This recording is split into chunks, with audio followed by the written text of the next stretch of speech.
Colin Kaepernick is GQ Citizen of the Year in the magazine's annual Men of the Year issue. Last night, J.J. Watt was trending on Twitter with people questioning why someone who raised $37 million for Hurricane Harvey victims didn't get that honor. Will Cain here joining this conversation. How are we doing, Will? Good morning, folks. Good morning. Was Kaepernick the right choice? I don't think so. And not just because J.J. Watt raised $37 million for the victims of Hurricane Harvey, but I think for other reasons as well. Now, you guys here's the little leeway I want to explain to you why I think Kaepernick was not the right Citizen of the Year for GQ or for anyone else. When we get these notes, we talk about, hey, what are we going to do today on First Take? I got to be honest with you. Sometimes when it says, hey, Kaepernick is the topic, I get a little exasperated. I'm not alone. I'm sure you guys do. I'm sure people at home. It gets emotionally draining. It gets heated on the set. We debate. We sometimes yell.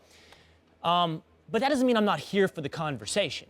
I want to be a part of this conversation because I think it's important. I think there are real issues when it comes to the African-American community and the United States at large.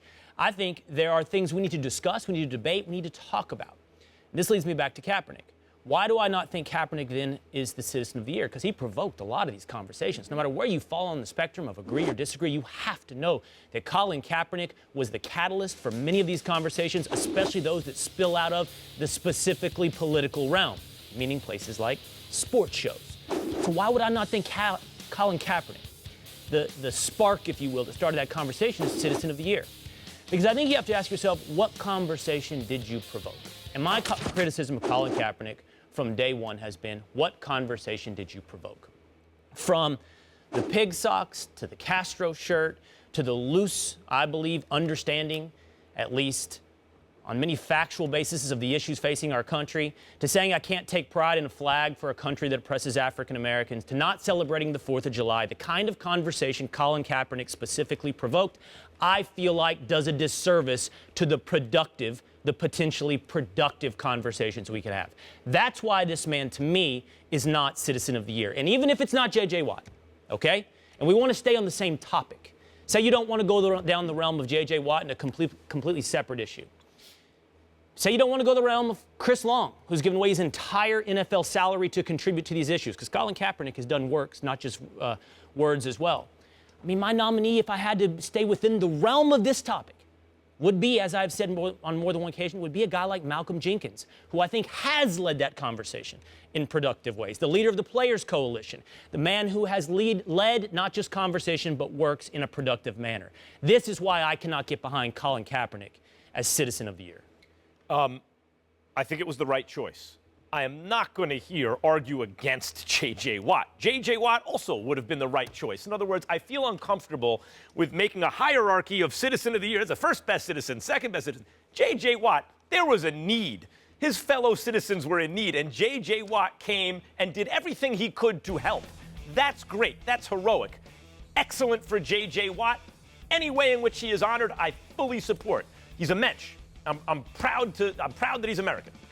And by the way, Malcolm Jenkins, there are many guys who you could talk about. But the right choice, not just for what he did, not that he was perfect. I also didn't like the depiction of Castro on the shirt, even though I understand he's meeting with Malcolm X, and they were extenuating at least their arguments as to why that's okay. I disagree with them. I did not like the police depicted as pigs on his socks. I especially didn't like him saying there was an equivalency between the presidential candidates. It doesn't matter who you vote for, he's not going to vote. I didn't like any of that stuff. But what Colin Kaepernick did that was bigger than everything, not just put almost $1 million, put his money where his mouth was, he addressed a systemic issue in a way that has brought more attention to it, an ongoing issue. And you could say specifically it's communities of color and their interaction with, or law enforcement's interaction with communities of color, individuals from communities of color. Or you could say it's addressing racial injustice more broadly.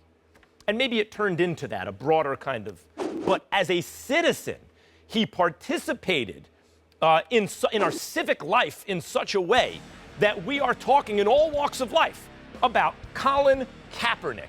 And even if there are, Will, if you feel cleaner examples within that movement, protest movement, than Colin Kaepernick, he is the face of the movement. He is the inspirational figure. That's why it was ridiculous when he wasn't on the cover of Sports Illustrated. That's why that was a bad editorial choice. Yeah. It's about Kaepernick symbolizes the year in citizenry more than anyone else. He was the right choice.